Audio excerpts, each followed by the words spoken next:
ومن مسائل الأحكام في التبع يثبت إذا استقل يثبت لا إذا استقل فوقع ومن مسائل الأحكام في التبع يثبت لا إذا استقل فوقع.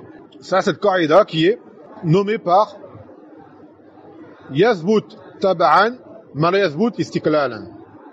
يعني qu'une chose interdite individuellement peut devenir permise si elle est incluse dans une chose qui est permise.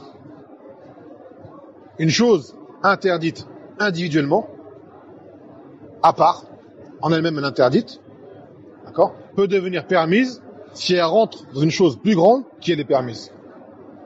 Misal Zalika, que le shiri donne, cette règle-là, il faut faire attention.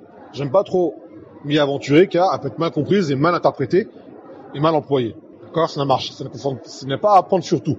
Mathalan, bay' al-majhoul ala shay' ma yajuz. Une chose qui est inconnue, qui n'a pas été vue, qui n'est pas connue. Tu ne peux la vendre. Tu n'as pas le droit de la vendre.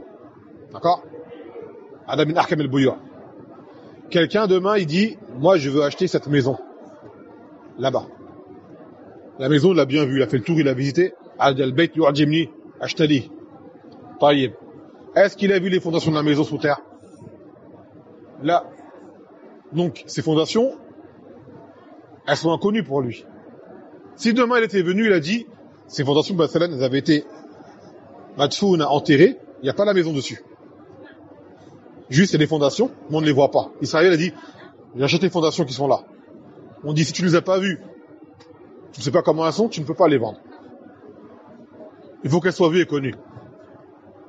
Maintenant, ces fondations-là sont avec la maison. Elle est entière, la maison. Il veut acheter la maison. Mais il n'a pas vu les fondations. À ce moment-là, la vente des fondations devient permise car elle est comprise dans la vente de la maison. Et la vente de la maison, à la base, elle est permise. L'autre exemple qui donne l'auteur, مثلا أكل الحشرات, manger les insectes. À la base, ما يجوز. على من ما يضر الإنسان. Ce qui nuit à l'insan. Quelqu'un, il a mangé une pomme, il y avait un verre dedans. Est-ce qu'on dit qu'il a commis un péché? D'une part, il n'a pas fait exprès. Et en plus, le verre était dans la pomme, il ne l'a pas vu. Il a mangé avec la pomme. Donc, ma alayhi shay. Ma alayhi shay fi hada. Qu'une chose, un fait qui est rendu interdit individuellement, tout seul, peut devenir permis s'il est inclus dans une chose plus grande qui elle est permise. L'exemple de la maison. Je donne l'exemple de Bermajou. Maintenant, il y a plein de choses qui rentrent dedans. Une chose qui à la base serait interdite. Mathalan, vendre une soura, une peinture, c'est interdit. Parce qu'à la base, soura, c'est muharram. Et quelqu'un, il vient, une télévision par exemple. Et quelqu'un, il vient et dit, je vends toute ma télé là à meubler. Pourtant. Je dis, je l'achète. Et dans la maison, il y a des choses qui sont interdites. Ah bah à ce moment-là, ce qu'il aura acheté n'est pas interdit qu'à acheter la maison, en fait, à la base. Qu'est-ce qu'il y avait dedans? Après, il se débarrasse de la télé, il se débarrasse de la peinture, il se débarrasse de ce qu'il y avait qui était haram dedans. Lui, c'est pas ça qu'il veut, lui. Lui, il veut la maison. Et la maison, on lui dit, je te la vends, mais avec tout ce qu'il y a dedans. Moi, c'est pas, je vends chose par chose, pièce par pièce, je vends tout ensemble. Donc là, à ce moment-là, ce qu'il aura acheté, cette vente aurait été rendue permise. Alors qu'à la base, acheter le tableau seul, ça aurait été interdit. Acheter la télé seule, ça aurait été interdit. Mais comme je te dis, j'aime pas trop cette règle-là, yani, elle est trop loin dedans parce qu'elle peut être mal comprise.